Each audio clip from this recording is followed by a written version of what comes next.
cool people. And then Twilight Sparkle plans everything. It's the match game. And then Fluttershy provides the music. And then Applejack provides the food. And then I provide the terror if it's a holiday party. Dumbledore was so dumb. You got it. Pretty much, that's me. Travel arrangements. The Freddy Krueger pony. Eastern Airlines. We'll be around forever. I wonder how much it costs to rent a hotel for a It's okay. So until Red Minus gets here, let's just So, get things continuing on the started. conversation This is Bill Ask Rogers. questions. I can ask him questions, and you guys can ask him questions too. This is Bill Rogers right here. He's the voice of Brock from Pokemon, the voice of, what's that character's name from Genshin? Let's pretend like we've known each other for a long time. Tanaka Soichiro from Genshin, and Seguchi Tohma from Gravitation. Give it up. Wait, I feel like, where is Robbie right now? He loves that character. Somebody not in the audience actually likes me. Well, he's running around his... Hey, that guy really likes you. I think he's actually performing after this, if I'm not mistaken, right? Right? Is that Tsunami after this? The Q&A canceled. This Where Q&A is is he? over. Let's go look for Nobody him. likes me, everybody. They're on the hunt. They're gonna find somebody that actually appreciates my work. All right. I feel like he's checking in and they're Alright, while they search for Bill Rogers' #1 fan. Woo! Hooray! There is one. Start off. Number one, only one. Only one. Let's start off with the typical first question. What started your journey into the world of voice acting? Back in 2001, I had the opportunity to work on a show called The Semblancer, which was 2 half-hour episodes. It was just a short OVA, and I did that for Right Stuff International. And I had already been doing stage work, and I was an anime fan, so I found out that they were doing recording up in Tarrytown, New York, which isn't too far from where I am. So they had me in to do just a variety of different character voices, and they really liked what they heard. So then they let me audition for a character, Boogie Pop Phantom, and I landed the role of Officer Yamamoto, which was a reoccurring character in the series. And then from there, I ended up in His and Her Circumstances, otherwise known as Karikano, KO Beast, Shingu, Two Heart. There's just a number of different shows. And that eventually led to me in Pokemon. Asian Pokemon. I see ponies and no Pokemon. Yes, I ended up the community voice of Brock. Yay! Woo! Yay! But I've also voiced over 40 different creatures in the show as well. So that keeps me busy. Nice. Brock ran off to become a Pokemon doctor a few years ago. So. Kind of Pokemon breeder. Yay, more people! Watch out for the camera! Uh-oh. There's a camera in front of me. I love how they're going around the camera. It's so nice of them. Yes. Feel free to step in front if you want to be on the show. And ladies and gentlemen, legs. Yay! Shiny legs. We open a leg cam. So that answers my second question, but I want to get more into it. So you like anime. Is there any particular ones that you like watching the most? Well, with the risk of dating myself, I'm part of the Robotech generation. Ah, nice. When I was a little kid, I really loved Transformers, and then I saw like that there was a transforming plane in the. It's like, oh, that looks like Jetfire, and I started watching Robotech and realized that like the story was a lot more intense than just something that was pushing a toy line. And don't get me wrong, I'm still a big Transformer fan, but Robotech had something special about it. So then I realized that it was anime, and became involved in tracking down other stuff. And back then, it was back in the VHS days. Back in the days. You got to shout out for VHS. And so I got to see the original Macross movie, and then I saw Bumble Crisis and Gunbuster and a lot of the earlier anime that was being released back then, and I love with it. It was great. So do you keep in touch with the newer stuff that comes out? I do, but no. Name that character! Are you from Italia? Oh, Attack on Titan, I'm sorry! I'm sorry, I thought I You're Switzerland! I saw the blonde wig. It's Attack on Titan, correct? Am I right? Is that You're right, you're right. Good. Okay, good. Okay. I've also seen like an episode or two of Sword Art Online, but that's like the last thing I saw. So, Alright, so you're up to date. I try. I feel like everyone's seeing us. Alright, so for some, for 3 of the shows that I pointed out, let's start with Pokemon. Okay. So you voiced Brock. Mm-hmm. Would you, if you're in that world, would you collect rock Pokemon like he does, or is there like a certain element of Pokemon that you would rather collect? I have a bad habit when I play the games of actually capturing the ones that I voice. So, I voice you, I voice you.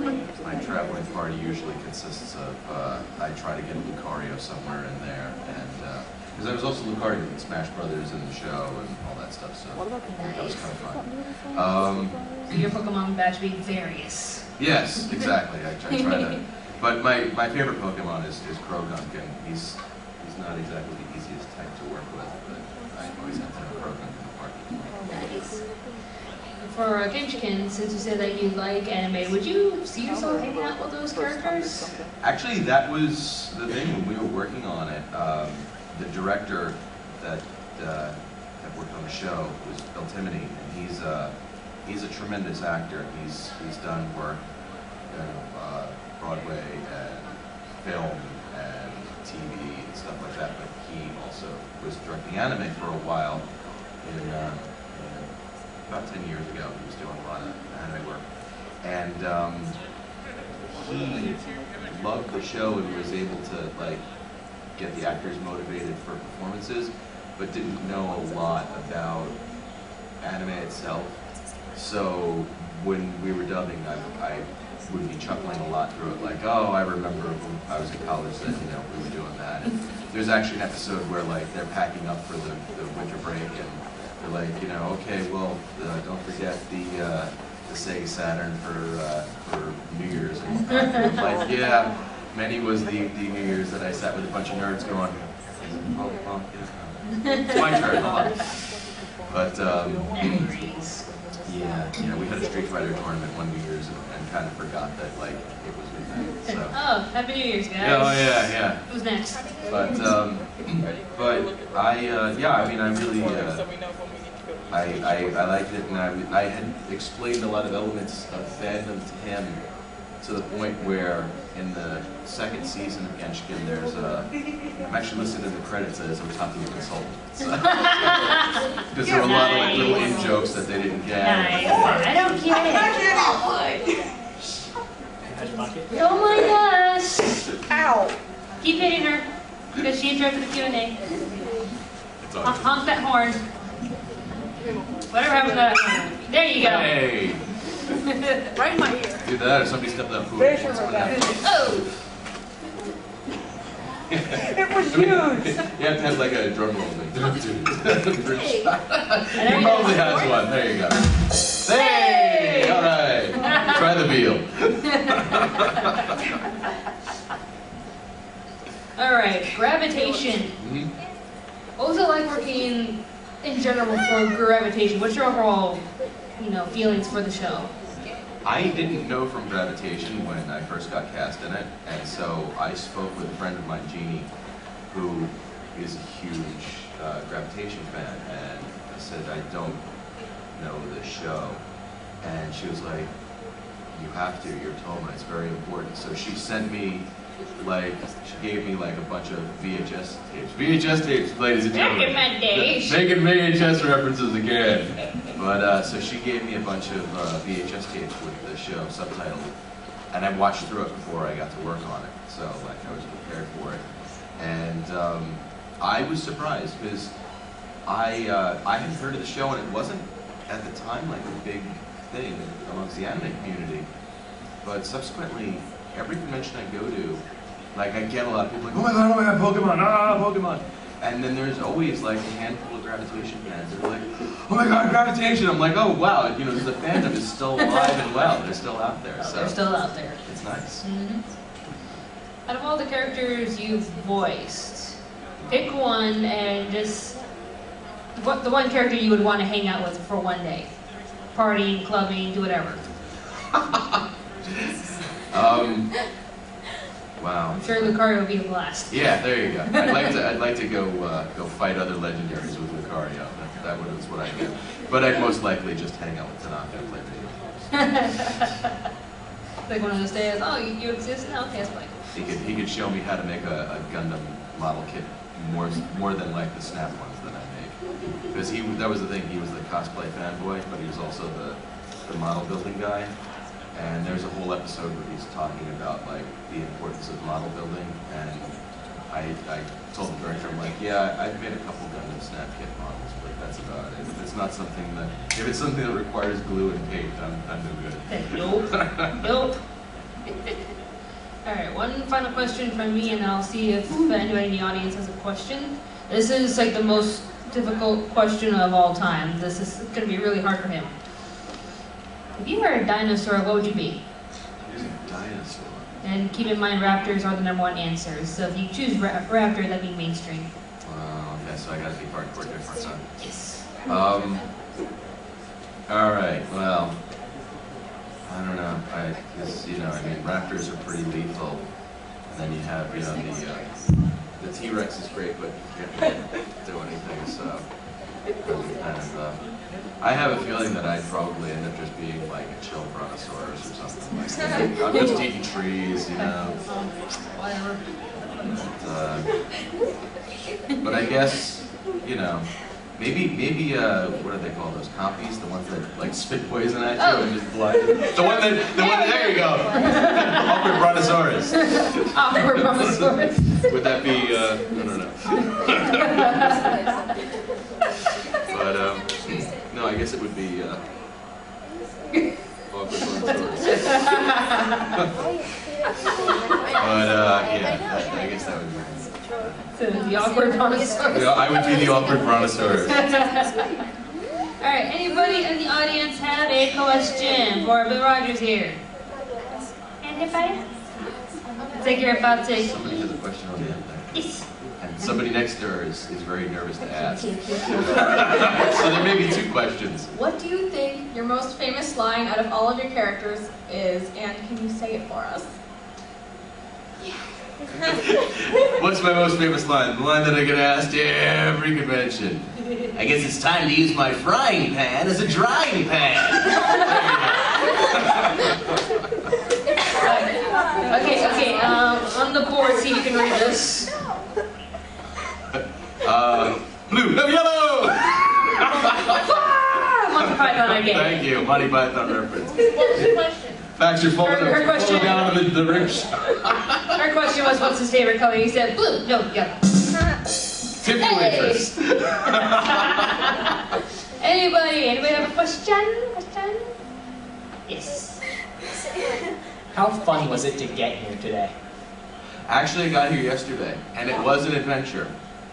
Because I came down from the New York area, and I was lucky because if you look on your program guide, we're supposed to have Tom Whalen and Lisa Ortiz here as well from the Pokemon crew. And they are currently battling, trying to get out of the blizzard. The blizzard of 2014! Because I'm sure that's what the news is saying right now.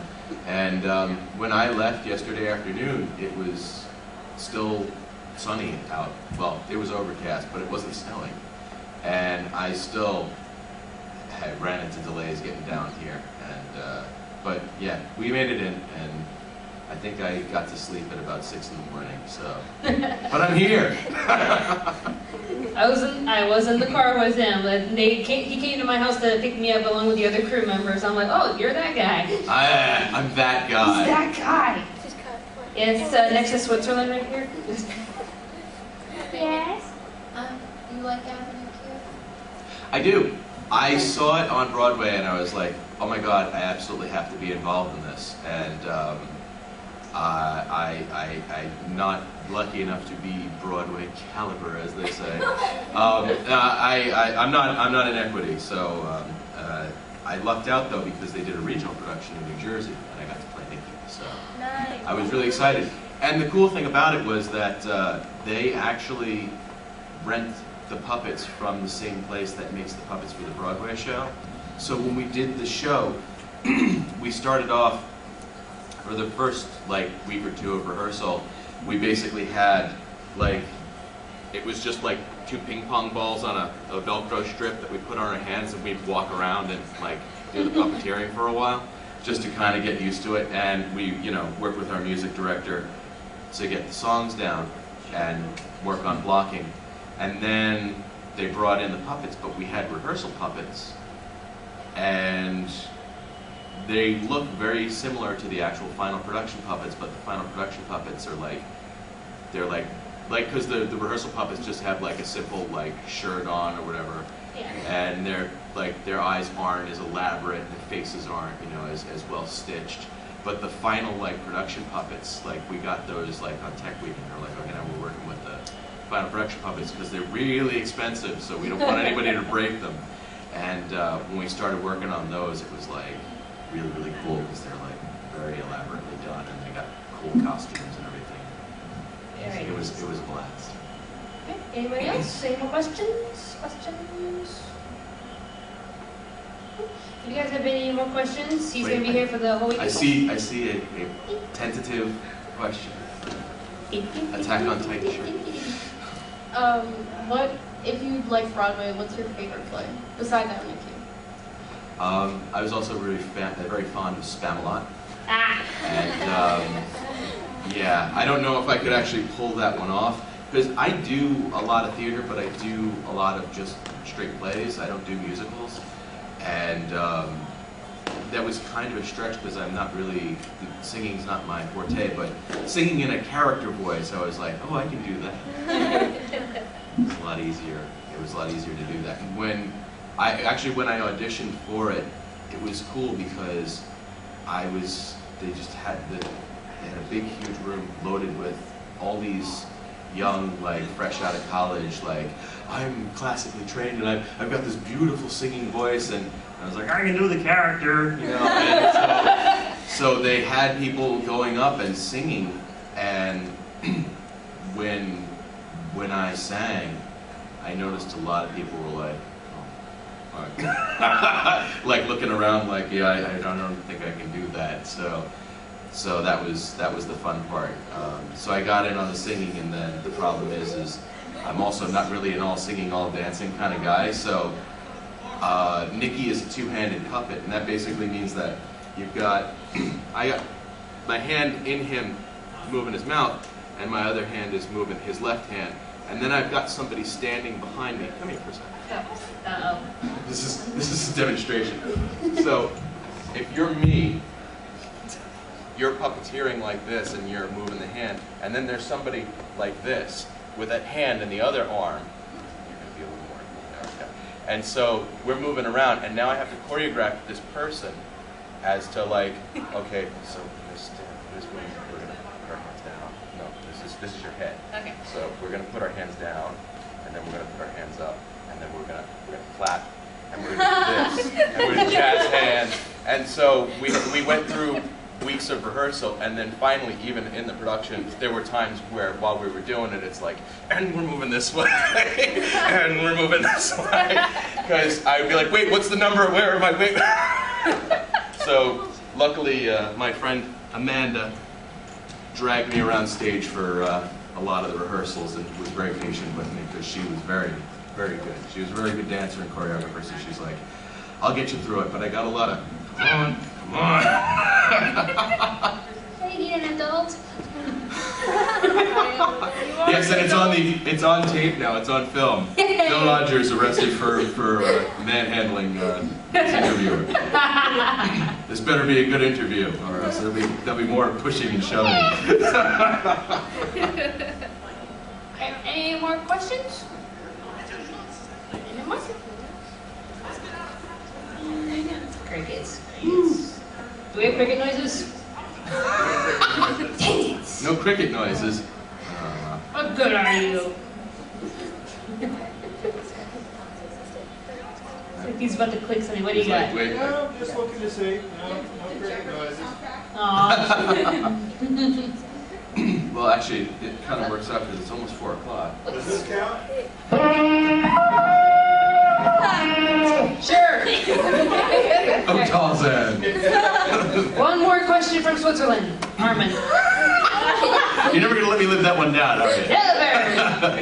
Attack on Switzerland. There you go. Can you do a line of James from Pokemon? I'm not James. Wait, really? I'm Brock. He's Brock. Oh, okay. All right. Wait, I gotta clear this up right now, and this is perfect. This will be the perfect ender for it. This is because perfect. what's gonna happen is I'm gonna make this statement, and then everybody's gonna be like, screw this, and they're gonna walk out. I have been the voice of Brock since 2006. They switched studios, and it went from being 4 kids to it went back to the Pokemon Company International was in charge of dub.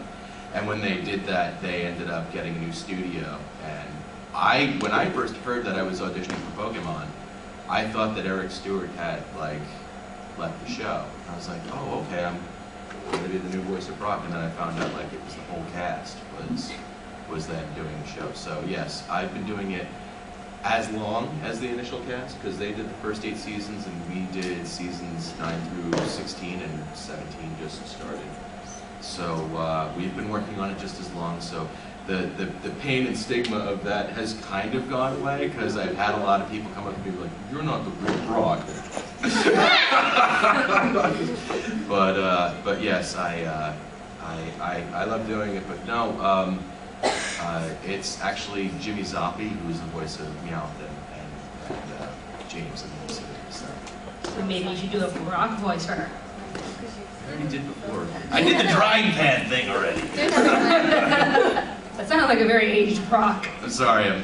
Brock at 50. Wait, they age Pokemon? It's more of I'm a little hoarse from being in transit all day. This is true.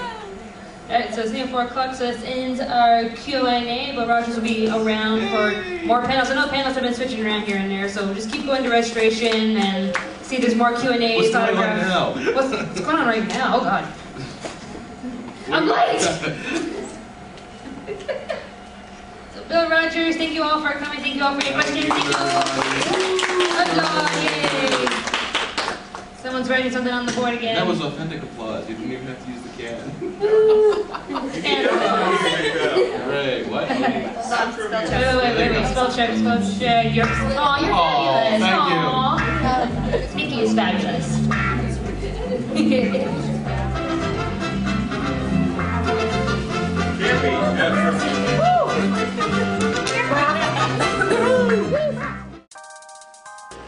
For more updates on Anime America, just go to our Facebook page and like us. For more awesome videos dealing with everything in pop culture, just click on one of these videos here and subscribe to Pop Spectrum. You'll be glad you did. Thank you for watching and stay tuned to Anime America.